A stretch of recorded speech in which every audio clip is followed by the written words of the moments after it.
is true?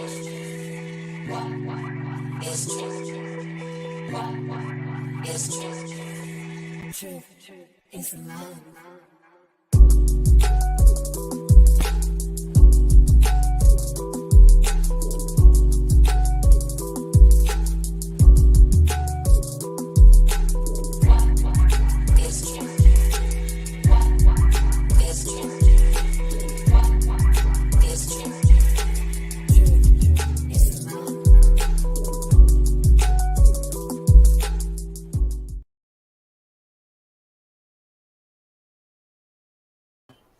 Still one of the hottest themes ever.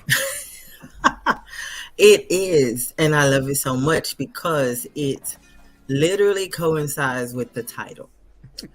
But yes, so now that we got the beauty of my theme song out of the way, the theme music, the intro, hello and welcome to another episode. I have lost count because I have not been here, and I do apologize for that, of Truth, Honesty, and Transparency.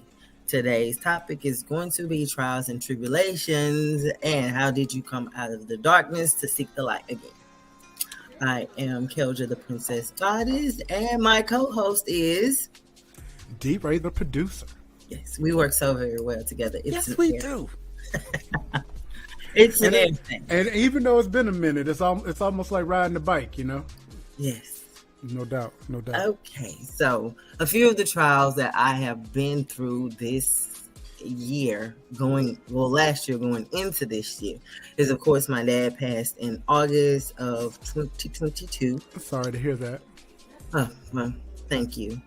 And it's all sorting out the business ends of family affairs is what causes the most stress. There is no manual. There is no book. There is no training that will prepare you for the utter bullshit that happens after somebody passes away in your family. And then it's like the vultures come out. Yes. Everybody comes out. And like, I was talking to a friend of mine, and, her mom just passed recently. Mm-hmm. And, she was telling me that her next door neighbor came over and took her mama's food processor out of the house. It's just like, do people think this is like a free-for-all? The food process? They took the food processor. Yeah, and then... How you gonna take somebody ninja? Is her ninja now? I guess so. But the point of it is it's like people are so desensitized to the emotional bearings and the weight that situations like that have on people, or they use it to their advantage because nobody's thinking clearly at that moment. Right now, you're trying to process life without the person that just passed. So why not go in there and pillage the village? But you know what? That's so grimy, and it's not just the people around you, the sharks that are around you. The funeral home, they're trying to get theirs. Any and everybody that's connected with it is trying to get theirs, and sometimes it's just kind of disgusting. It is. And I literally, when I had the pleasure of being nominated, the person that was going to make all of the arrangements, and I literally told the funeral home, the price is going to be the price. Mm-hmm. This is what I'm giving you, and you work within that. There is no room for negotiation. I think the only thing that we had to pay extra for was extra death certificates. Mm-hmm. But I set the cap at $10K. That was it. And we came in right at like 7 something. Mm-hmm. Because I'm not going to go all out. And I didn't even use the church. I used the funeral home's chapel. Right. Because I'm just not about to pay something extra. And then there is a pastor in the family. So he did it. And it was my brothers that wanted to donate, give him something. I ain't give stuff about giving him give a shit. You claim that this was your favorite uncle, then do favorite nephew type things. The only person that we did give something to was my aunt, because she had moved so far away. Mm. They were like oil and water, but the best of friends. Right. But she moved so far away, and she came up like the last 2 weeks of his life. Mm. She was just here helping us, giving us some form of relief. So we gave her, as they say in the church, a love offering. Mm-hmm. She didn't ask for it, but Right. because she was so selfless, we determined that, she deserved that. But if you volunteer to do certain things, then you're volunteering. That's what volunteering is. It's without pay. True. But I like the 3 times in my life where I had to have a direct role in some of the proceedings. Mm-hmm. Like I said, you're never really prepared, and it's a difference between having insurance, because everybody should have burial insurance. Everybody should have a life insurance policy. You should have some kind of plan. But the main thing for me was like, and I guess because my folks at the time had no idea, we didn't even know about the opening and the closing of the grave. We didn't know that was like a G off top. You know what I mean? Oh. You know what I'm saying? And nobody knew that. I will never forget. I had a cousin that passed away in Delaware, and they had to fly him back to North Carolina, for the service. Continental Airlines, God rest their raggedy souls, made us buy him a ticket. Like he was sitting up in the plane and he was down there in the cargo hold. We had to buy that brother a ticket to get him home to be buried. I would have got a refrigerated truck, wrap that, mummified that thing, and put him in the back, secure with dry ice. Because the things that people do to capitalize on the worst moments of your life. Right. And the fact of the matter is, there was a will, there's insurance, that's all that. But then you have people that believe just because they were there during certain moments or there for a tenure, they deserve things. And that's what we're kind of going through right now. My father's girlfriend thinks that she deserves way more than what she's freaking worth. And if you leave it up to me, she wouldn't get a damn thing. Right. Because that's just who I am. Like, I don't even know you. And yet, if he cared enough about you, then he would have made certain stipulations and certain arrangements and reservations for you, but that didn't happen. Right. So apparently you was just what it was. Right.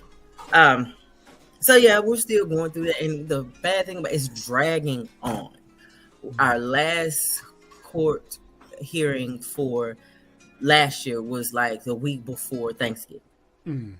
Wow. Then you move into, now we have one that's at the beginning of February, but it's beginning all to be too much because you want something that is not yours. You want something that, frankly, and look, how do they say? You're just trying to come up off the back of a dead man that you was probably only there for one reason and one reason only, but you're making it to be more than what it is. And we can't validate or verify anything because my dad was a private person.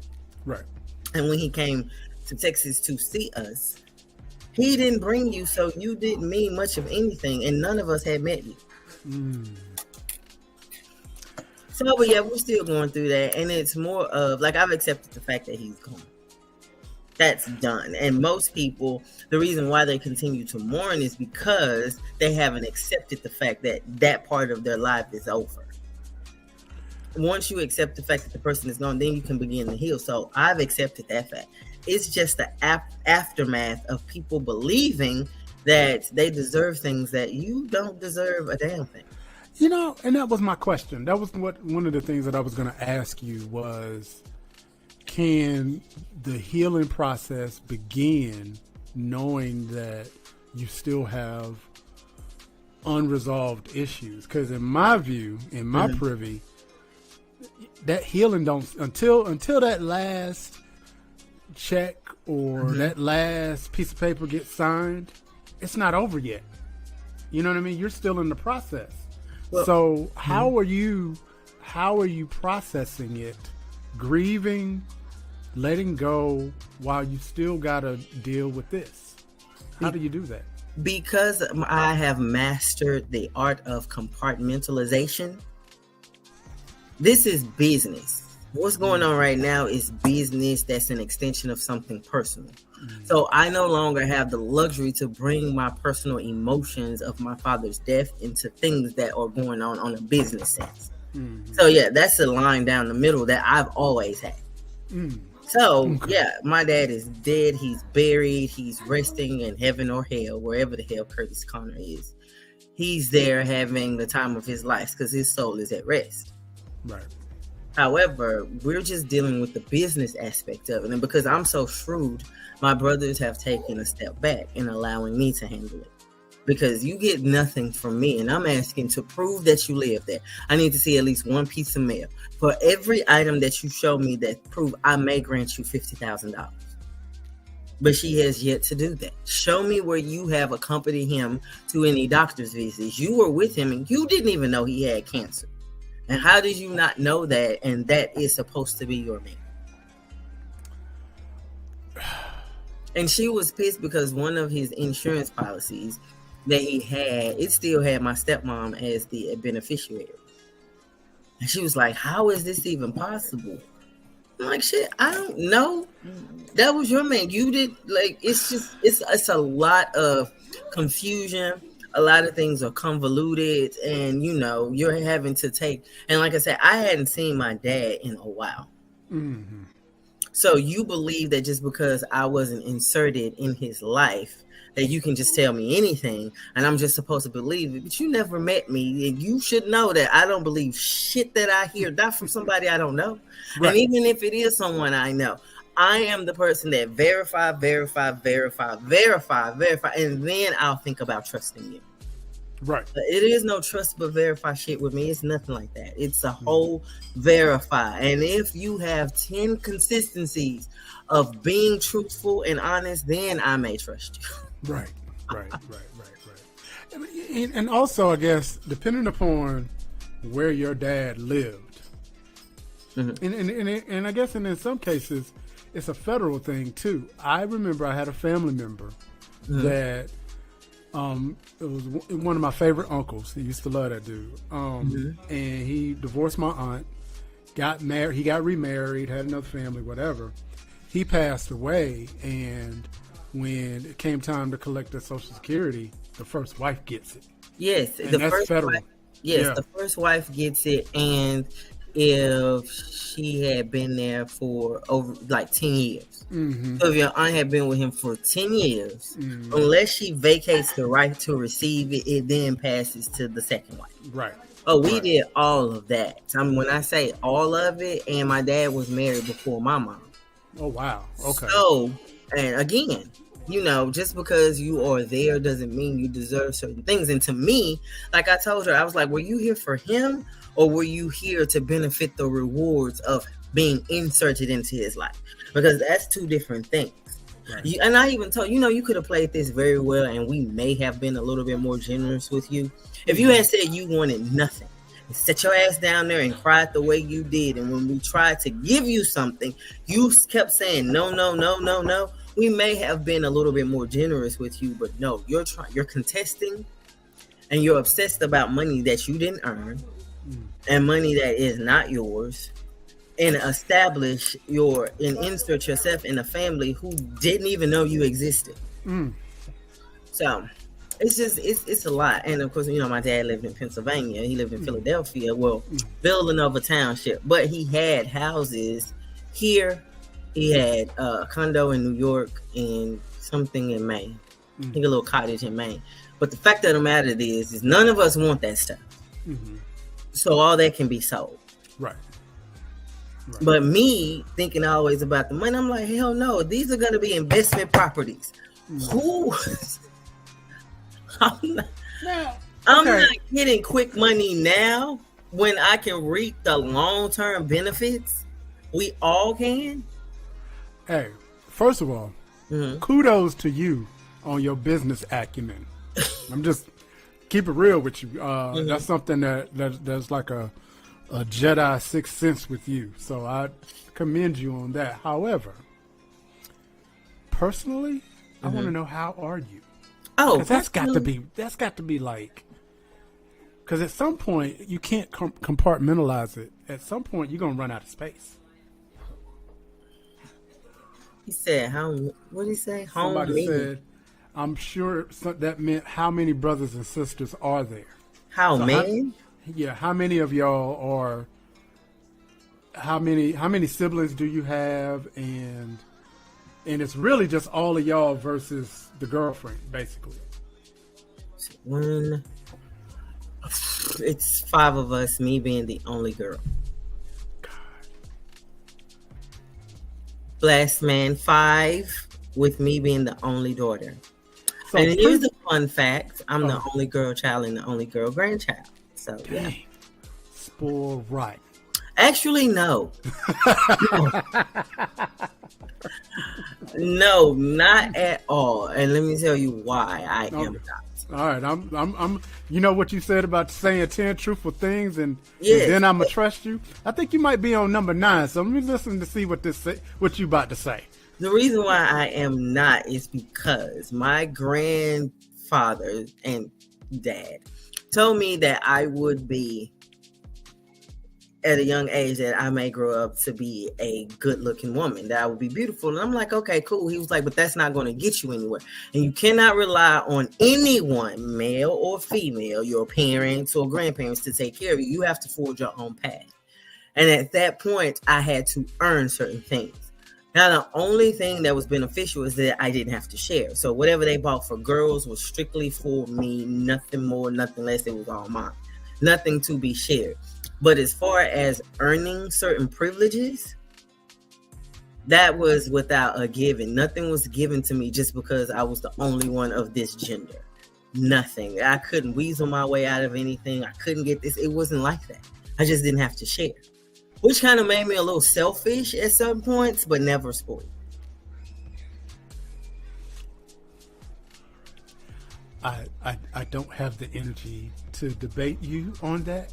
What, to say that I'm selfish or I'm spoiled? Yeah, because right, Blast Man. I don't even know which one of the Blast representatives that is.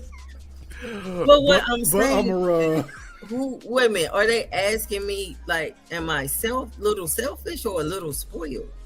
Or is it a culmination of both? Once again, what did we say before the show? Semantical acrobatics? Yeah, but what I'm asking, I'm serious, because think about it, I've never had to share. So neither have I, because I'm an only child. So yeah, I get it. So you understand what I'm saying? I Absolutely. never had to share anything. Whatever I got, whatever was bought for the female persuasion was all mine. Right. Now, spoiled? No. I don't believe I was spoiled. Now, understand, you taking it from my perspective. In my perspective, I don't believe I was spoiled because I believe I could have got more. I should have gotten more. But all of the male trauma that I had to endure, the male testosterone that was trying to dominate its present and exacting standards that I had to battle my way through and set my flag and say, I'll be down. You know what? Okay. All right. I'm gonna leave it alone. I'm just saying. Because as speaking as an only child, I know that there's a thin line, a very, very thin line between spoiled and selfish. Thank you. And especially, but that's the thing. It's not our fault that we were the only one. We were one of one. That's a fact. So with that being said, that things that seem to be spoiled is because we didn't have to share. That's a fact. So those lines are really blurred. And I got everything that I needed. And maybe 85% of what I wanted. And within that, there were certain parameters that were set up for me to earn those things. So I would be appreciative. Facts. So, and to me, that's not spoiled. Just because I asked for it and I got it, no one knows the work that went into to get that. For instance, every summer, we literally had to read a book, and this came from my English professor aunts. We had to read a book, a chapter every day, and write a book report on it. Which I guess is the reason why I'm so great with semantical acrobatics. because we didn't have a choice. And it would Right. come back with all the red lines and all this other stuff and question marks is asking, is this the question or are you making a statement here? And what's the context behind this? This needs to be proven. It needs to be a proven fact. Right here is you're stating this as more of subjective. No, it needs to be objective, but with clear facts stating behind that why you believe. I mean, yeah, when you grow up with an aunt that is a college professor. Yeah. But at the end of the day, that's still an advantage because that prepared you for, you know, you probably was a dominant writer in high school and in college. You know what I mean? You were ahead of the game. And then when you grow up with a mom that is in investment banking, you know, everything that you earned, a percentage of it has to be put back for a rainy day or your discretionary fund or emergency fund. So if I had $10, 2 of that was for me to go spend, but the other 8 I had to make a marketing strategy or an investment portfolio with my damn $10. I mean $8. And a 13-year-old, a 10-year-old shouldn't have to learn those lessons. Yet, what are they doing now? They have financial literacy courses for 13-year-olds because you have the earning potential for teenagers today is probably triple or quadruple what it was when you were a teenager. And it certainly was by, you know, when I was a teenager. So, yeah, you have to have that. So you shouldn't have to have learned the value and the risk and the volatile state of the stock market. I wish I would have. And that's not even that. With my dad being an engineer, math and physics was the thing. So there were a few subjects, economics, English, any math, and any type of science that there was no reason why we should have failed. Right. So, yeah, it's like the pressures that they were putting on you. And then when you find out that your daughter is smarter than the others that you've spawned. Oh, yeah. Now the real Jedi training begins. This is the one. This is the one. It's like, no, make sense to me. He will put this entire equation and I have to solve for X, but it's backwards. So the thing of it is the equation will be solved. I have to dissect it and tell him what formula he used. Who does that? However, in hindsight, that was something that probably was missing out of my personal development. Because similar to you, I had a high aptitude at a young age, and in some cases a lot higher than all of the people that were around me. So it got to a point that if I ran into a problem, an algebraic equation that I couldn't solve, there was no help. I will never forget. It was a whole line. My mom took. It was one system of equation. My mama took a whole sheet of paper trying to solve this thing for X. There it is. Go turn it in more. Whole thing was wrong. See, that was and in red letters, don't ask your mama next time. Ask me. So that's the thing. There came deductive reasoning. If we had a situation, we literally had to tell my grandparents or parents the possible solutions. And not only that, the risk factors of that, which makes me very good at my job now today, because I can see the big picture and then compartmentalize and then work the problem that way to come for the best solution for each segment and then draw them together. But you ask me how I'm doing. I'm doing great. You ask me how am I coping? The things that I got from those relationships, from that relationship, is what I cope with to get through it. And those same mechanics that I garnered from my grandparents and my dad is what I'm using to solve for X for this problem. So we are at 25 after. This is a good time to go ahead and do the blast artist of the week. Because when we come back, we'll talk about what else, other trials that hit the old battleship towards the end of 2022. Like say, you sank your battleship. Ain't nobody's sinking your battleship, Kelja. Oh, that's impossible. But I'll let you take it away with the Blast Artist of the Week introduction. All right, so we have a good friend of mine who will be interviewed this Saturday on the Liftoff Indie Music Podcast. This is Mike Jeezy with Energy.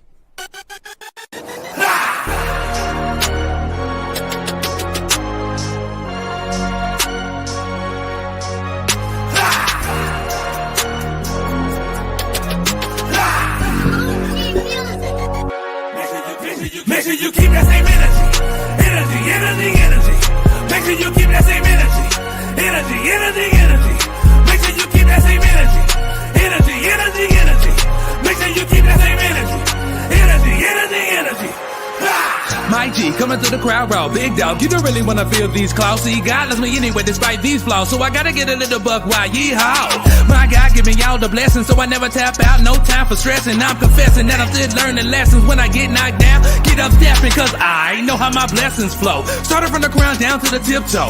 Holy Spirit, you don't wanna miss this flow, cause I'm talking about you and the whole trio. The Father's on top and they call me mijo. For my Latino, just Jesucristo. My God's my lingual. If you didn't know, I'ma speak English, me amigo. Make sure you keep that same energy. Make sure you keep that same energy. Make sure you keep that same energy. Make sure you keep that same energy. Make sure you keep that same energy. Make sure you keep that same energy. Make sure you keep that same energy.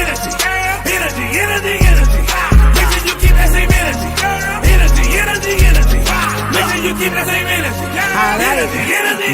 Somebody tell me whose man's is this? Flip flop, they crisscross, wanna jump when they plotting the whole twist. Well, hey, Mr. Big Stuff, now tell me who you think you are. Call Gene Knight, cause you know you're dismissed. I got a lot of enemies, they draining my energy, but tell them my energy is inside of my energy. If I'm at a dead end, I'm counting on real friends, the type that will help you and open the Red Sea. Never make a promise that you can't keep. Nobody really likes to bluff, that's a way so deep. If you're gonna repent, then I suggest an upkeep. And if that energy drained, then throw away the whole thing. Sometimes you gotta cut the cord to keep moving forward, to be a valuable piece within this game and board. What's done in the dark is brought to the light, it's heads or tails. So tell me how you call it, alright? Listen, hot or cold, ain't no man in the middle, cause if it gets spit out, ain't no stopping this riddle. You're headed on a dead end, on a one way. I know you see the sign, read it what the Lord say. On a periodic table, I'm an element, and me and God got a chemistry. So next time you ever think about attacking me, well, make sure you keep that same energy.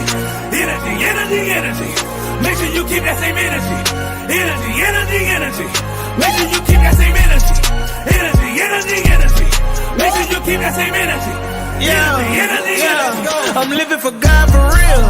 I go fishing for real. I'm like a Navy SEAL, toting that Pelican bill. I'm just a kid full of Skittles, no riddle, it's simple. I love them with all of my energy. I get empty. In the forefront, I'm up on my tippers. I think I saw Jesus in my dreams. Oh, you don't believe? Oh, that's sweet, honey, please. I get hyped through the night. Oh, my energy gon' spike. Oh, I think I see the light. Make sure you keep that same energy.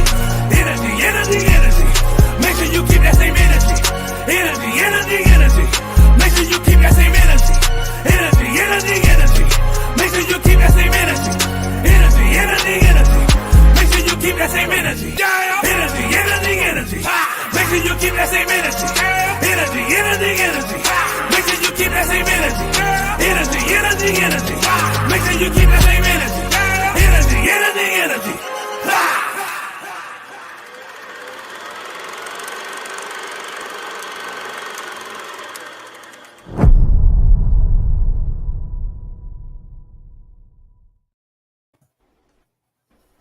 And that was Mike G with Energy. And him and a lot of other artists are featured on blastmusic247.com. Yeah, I had to pull that one out of the ether. I didn't know what to say right quick.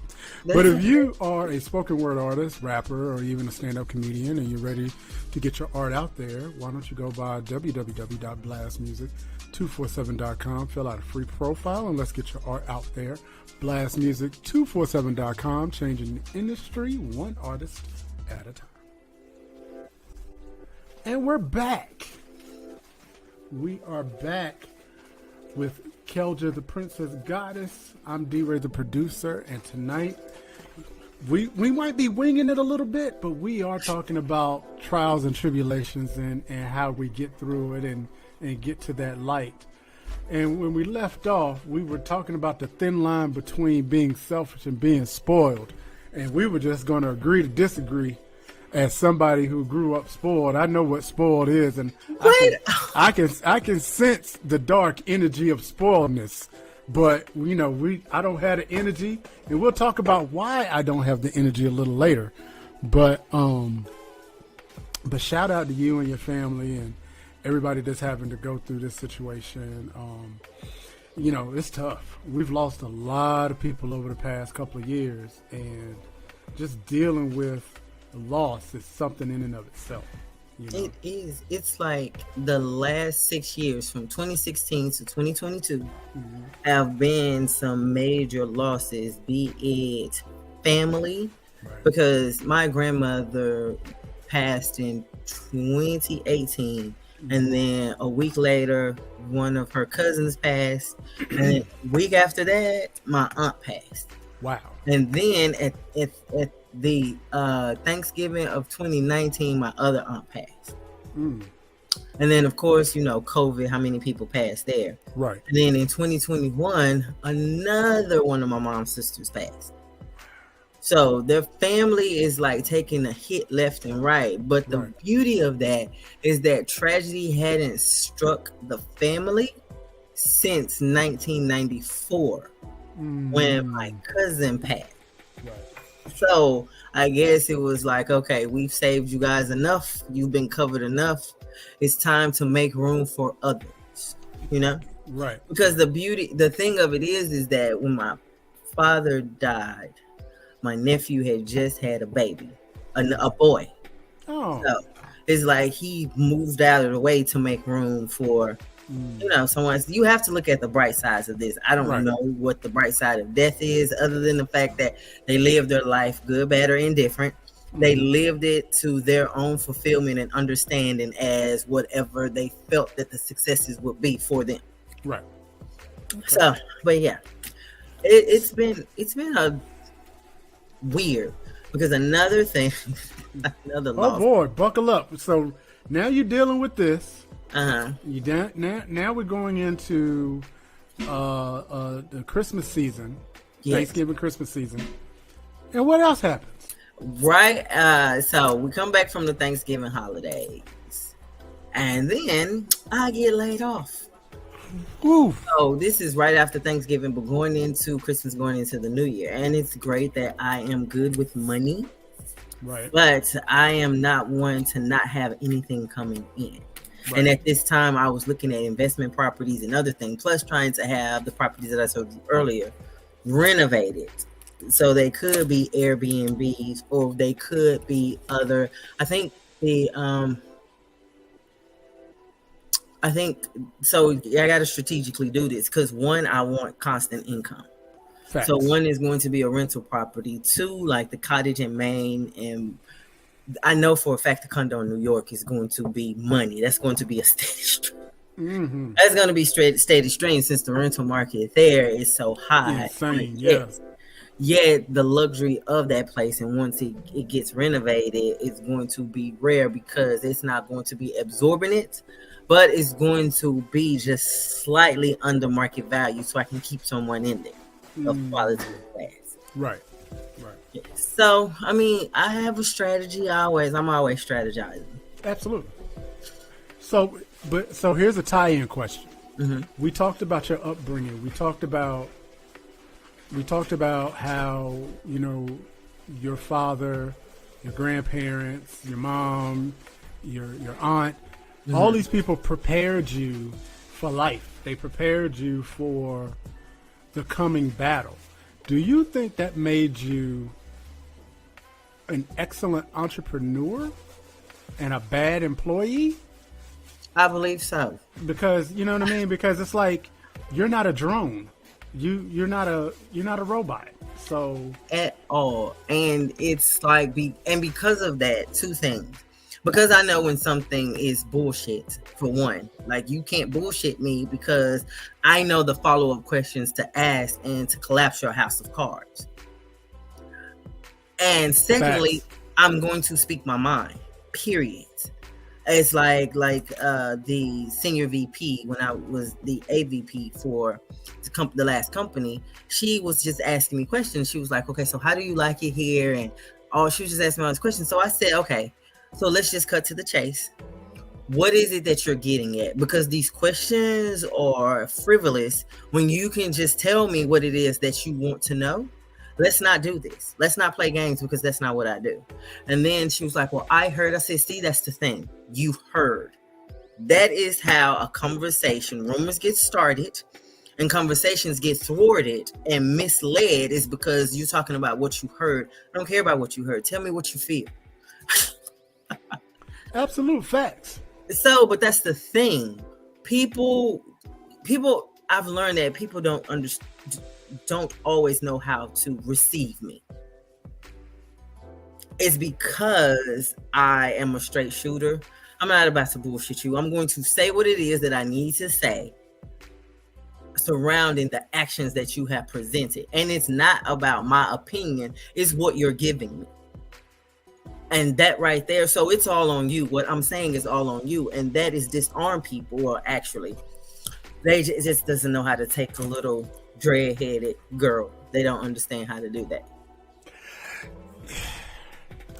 Yeah. And it makes, and it's a gift and a curse to Yeah. someone that actually can see exactly where I'm going and understand how I think and the method behind my madness. It's a beautiful thing, because they know that I'm about to elevate the situation, the company, them.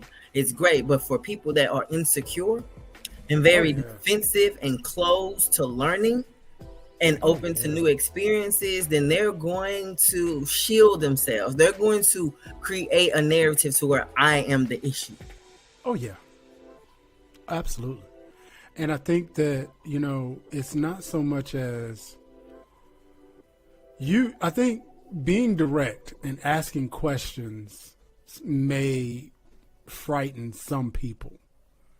But when it's backed up with intelligence, when it's backed up with, some cognitive thinking and some strategy thinking, that's what intimidates people. That's what it is, because a lot of times people who are unqualified to be in the positions that they are, the last thing they want is someone to ask them a question that they don't know. Yes, I remember I worked for this employer, and I went for the director's position, but he hired someone else. And that someone else was the most apathetic, incompetent, ineffective person that I had ever met. You couldn't go to her with anything. Now, these are just some of the trials that I've been through throughout my career. I couldn't go to her with anything. So when I went to talk to him, I was like, why did you hire her? No, that's the wrong question. Because I know why you hired her. You hired her because you can control her, which is why you wouldn't hire me, because you know you can't control me.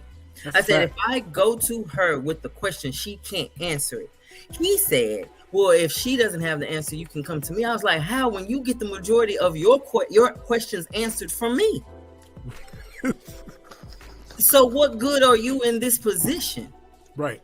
And then he said, he was like, that's not what I was expecting. I said, you asked for the truth, and I gave you the bare bones truth that you are in this position as a senior director.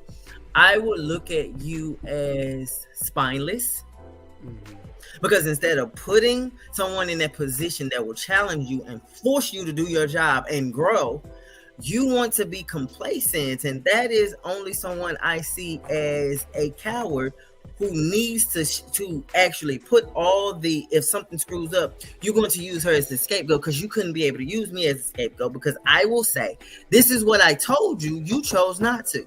I remember when I was just starting out, and I went to this, I think she was the regional, she was somebody, I went to her with an issue, and I tried to tell her, this is what it needs to be done. So anyway, we were in a meeting, and then she brought up that same position that I was talking about.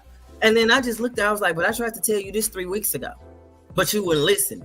Of course, all the other people around me that are intimidated by titles, because I don't give a shit about a title. Mm-hmm. To me, it's the person. The person make the title. The title is for shit. Absolutely. So, and then it was like, how could you say that to Judith? With my damn mouth and thought and free speech is how I said that to her. And I stand beside everything I said. At this time, I was a contract person. Mm-hmm. I was on contract.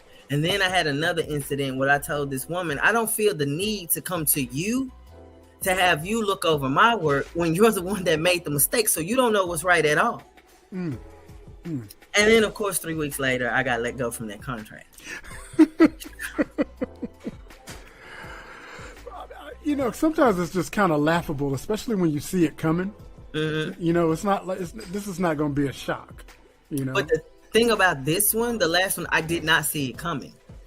I did not see it coming because the people who were under me learned so much from me and started doing their jobs better.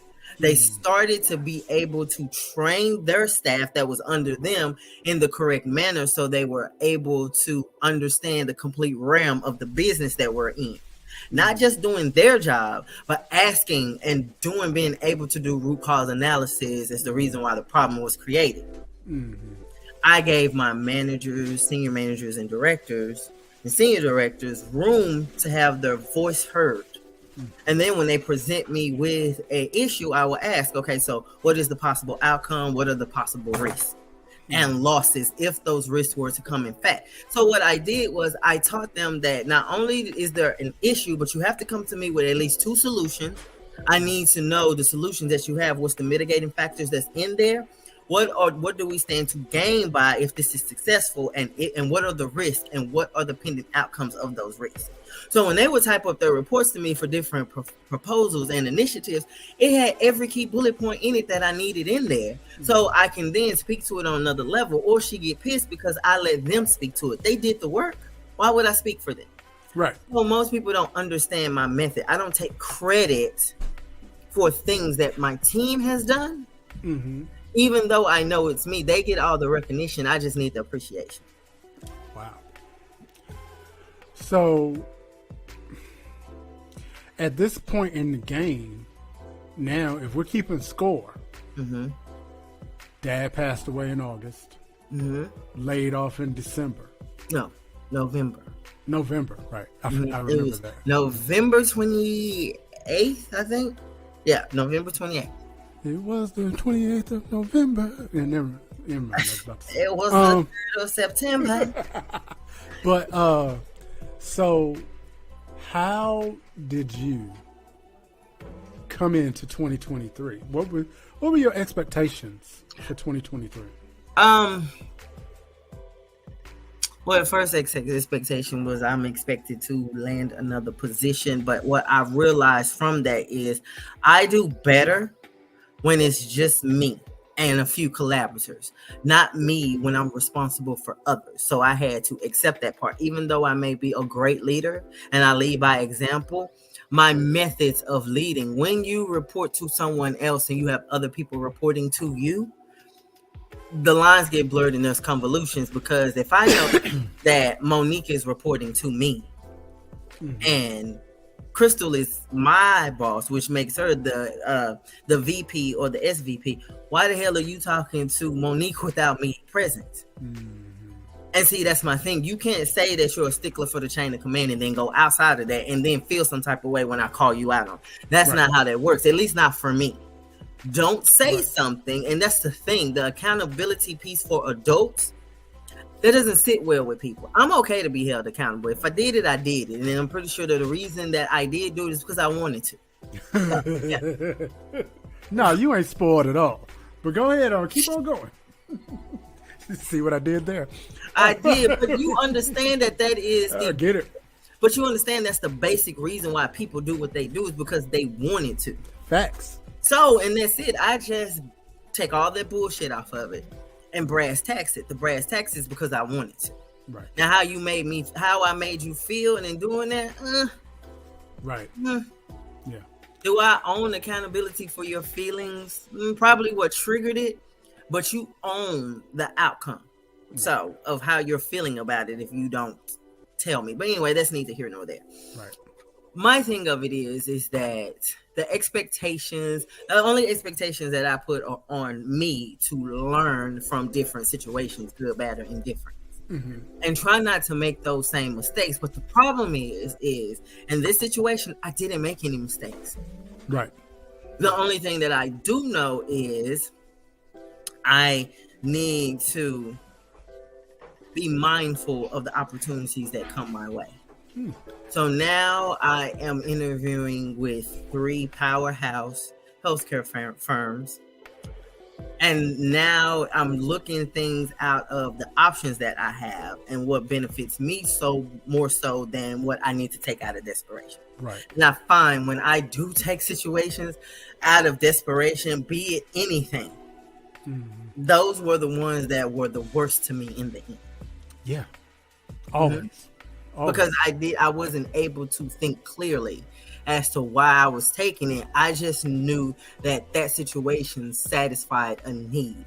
I do realize that the tribulations that I can contribute to, that I was a contributing factor, that I was culpable for, is because it was haste.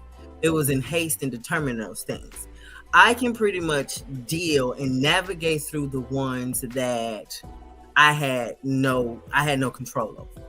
It's the ones that I do have control over that keeps me up at night. As to why I took this. And you're excited about certain things in the beginning. Right. And then when you actually get into the thick of it, everything sounds good in theory. Right. Until you're in the thick of it is when you realize that, oh shit, what have I done? Oh, absolutely. So so now I expect me to slow down, to use the tools that was instilled in me. Absolutely. And literally sewn into my DNA to actually make better choices. Right. And the fact of the matter is that although I didn't do anything, I saw it coming. Yeah. Because one of the issues with that position is one of the people who were reporting to me, she was intimidated by me. But just because she was intimidated doesn't mean I'm intimidating. That's true. But she never gave our report superior. She never gave our relationship a chance. Now, every last other person under me was thriving, but she wasn't. Right. Now, is that any fault of mine or hers? She felt she couldn't talk to me, but she never tried to. Right. So when that got back to the senior VP and we had a conversation, my name was already tarnished because of who I am. I am when I'm at work, and I told her I'm a woman of very few words. And when I do speak, I mean exactly what I said. I'm very much so exacting. Right. So when I speak, it speaks volumes. Right. She took that personally, but I told you who I was in the interview. And I have to quote Kevin Hart on this. You knew who I was when you met me, you bitch. You did.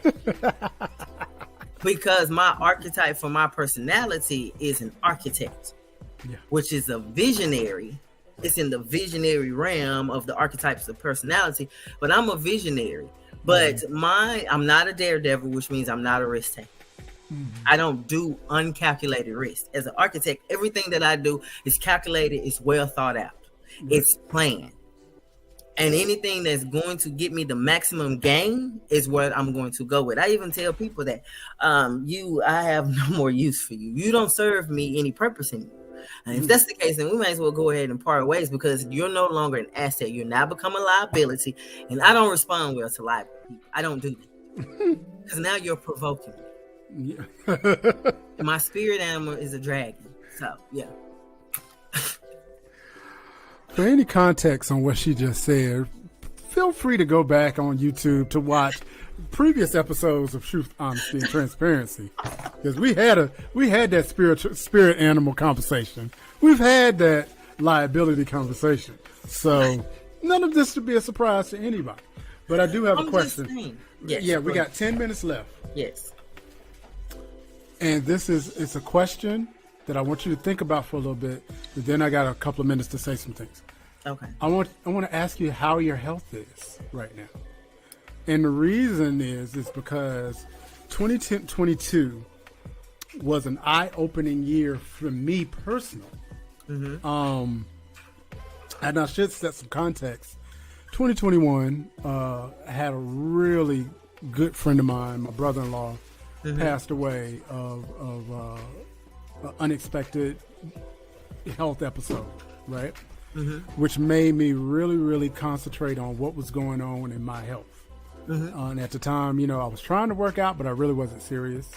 And I live I'm not that, with my skill set and what I do, I'm not very active. I'm behind a computer most of the day, whether I'm making music or I'm editing videos or whatever. And so, but I noticed that, my weight started becoming an issue. And so early 2022, went to the doctor and it was like, okay, I need to figure out what's at the core of this. Cause it's not like I'm sitting here smashing 3 bags of chips and, drinking a 2-liter Pepsi, what's going on? Well, come to find out that, I think it was February or March, my thyroid, they found that my thyroid, for whatever reason, stopped working. And they didn't know why. It was like, for a large percentage of people in the world population, the thyroid just kind of stops. And when it stops, your metabolism slows all the way down to almost nothing. It's like, okay. So once we got to the bottom of that and got my thyroid together, then it was like, okay, what am I going to do with this weight? And so now, fast forward from March till December, I had gastric bariatric surgery. And, and so I've been dropping a lot of weight since then. But it was really important to focus on my weight with, in addition of anything else we got hit with last year and what I'm dealing with as we speak. So, and I said all of that to ask you, in the midst of your father passing away, in the midst of the estate, dealing with the estate, in dealing with your professional life, personally, your health, have you considered it? How, and if so, what are you doing to take care of yourself physically and mentally? So the first thing that I noticed that changed a lot is my sleeping habits. And my thyroid too is not the best because I'm not getting the adequate rest that I need. Right. So everything is all over the place. And yes, I'm going to the gym, I'm walking, I'm doing all that. But there was a point that 2021. So from 2021, 2022 to 2023 has been hell. And if people have watched my show, then they would know. Like, I gained probably about maybe 20 pounds because I was eating my feelings. Because I am that strong person where everyone can come to me. Right. But who the hell do I have to go to when everybody's in their mess? Right. In the thick of their mess. So I'm just like, well, freak it. And then I noticed I was eating horribly. So hence the gain, the 20 pounds. Right. And yeah, so now I cut out all the crap, stop eating my feelings. And then now, since, so you can imagine, I'm already blunt. Now I'm saying what I really feel and being brutally direct. Well, you know what they call me at Blast. You know what they call my alter ego. What? I ain't gonna say it because the kids are in the room. Oh. I'll put it in the private chat. But I haven't had regular coffee in like a month and a half. So I'm on the verge of choking somebody as we speak. It's like my first thought. I have to stop my first thought. My first thought is to choke them, and then I have to think about it. It's like, I am not losing all this weight to go to prison. So I realized that I have never been one to placate to someone's feelings, although I consider their feelings. However, I warrant my response, and it's tailored to their actions in the moment. Okay. So the emotional eating came from the horrible relationship that I was in. And it's like, freak it. He's not listening. I got to figure out a plan. I got to do this. I got to do that. I'm no longer being considered. So you just eat anything, Right. all hours of the night, and that was just so not healthy. Right. Now it is, I'm surrendering or capitulating to insomnia. I'm just up because my brain is overly active. It's overly stimulated by the thoughts, and still trying to, sometimes it get jumbled because I got so much going on. So then I took it out, and now I'm starting to journal, not my feelings, but just the issues that I have going on, or the situations and the potential outcomes, and what can I do, and if I am making it worse or am I making it better, because it's not to the point to where I'm going to concede to anything that is being asked for in my father's thing, but I'm trying to sweeten the deal so she can just go the hell away. Or, call one of my other cousins and let them have something to do with, the real Italians. Okay, so first of all, Yes. the views and opinions do not reflect those of blastmusic247.com. And she was I just think kidding. you guys created that disclaimer just because of me.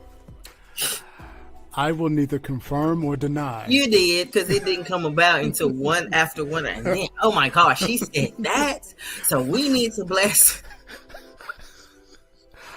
I hate fucking people. I plead the fifth. You don't have to when I 1, already 2, 3, know. 4, fifth. Okay. Anything you say fifth. So we got 4 minutes left. But I'm doing better. Good. I'm not one to try to medicate. So Right. I don't overdrink. I'm not doing any drugs because I can't have anything altering my mind. My mind is the most beautiful thing that I have. Right. So I can't have anything altering that state. Absolutely. Inhibiting my ability to think clearly. So no drugs, and unless it's weed, but I'm not doing that right now either because I'm in the market for employment. Yeah. But yeah, so running, going to the gym, doing that type of work, taking those frustration out on workout equipment has been my best thing. I still can't get my mind to calm down, but it maybe reduce it all the way. Maybe it reduces it by 50%, which is great. And then the other is me, like I say, journaling and writing down certain possible case scenarios. I have sticky notes everywhere. Right. I have to remember to eat. So I set an alarm. Eat. Ask myself, have you drunk plenty of water? So I have these things. And then on Sundays, it's self-care Sunday. Well, I do nothing. So I had to create those little pockets of solitude. Since my space is being violated right now by Jordan. And that's another thing. I like my own space. I don't like anyone in my space. And then that's that situation. So it's a lot. But I am handling it. I don't say deal with, because dealing with something has a negative connotation for me. Right. It's like you're tolerating the situation. Right. So I'm handling it one situation at a time as it comes to me in a healthy aspect. Right. That is where my sun is coming. It's a sliver. I don't see the entire sun yet, but it's coming out. Right. Well, I for one am thankful that you have, as the show says, you've been transparent, and because as a human being, we deal with certain things. But I feel like you have shared enough that, hey, it's like if Kelja can go through this and this is the way that she's, mapping her way through it, I'm hoping that, your situation will be a beacon for someone else to say, okay, I may not be able to do it exactly like Kelja, but at least I know that there's a way that, I need to start trying some stuff. Yes, and then there is the saving grace of therapy.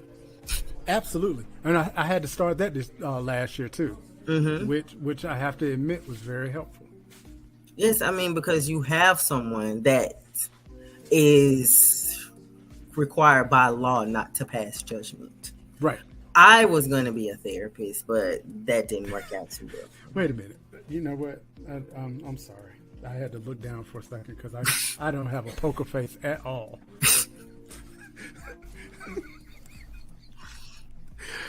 All right. I don't have a poker face. I was, but you know, my professor said I need to go into a different field. Hence, IT and healthcare mixed with healthcare. But yes, I wanted to be a psychologist.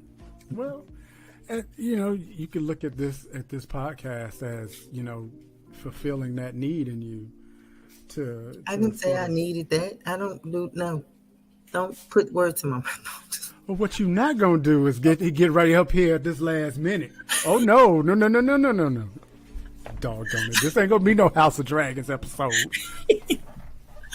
Oh my God. You know, I finally finished that. What'd you think?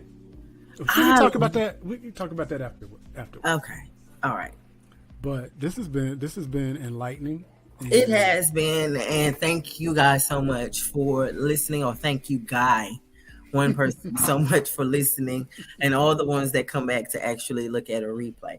I do realize that I have been MIA for a while, and yes, I've had personal things come back, but I am in a space to where I can talk about it, and everything is open and always transparent with me on things that I want to share. Right. So thank you so much for tuning in to another episode, in addition to Truth, Honesty, and Transparency with Kelja, the Princess Goddess, and D-Ray, the producer. We really do appreciate it. Thank you. Peace.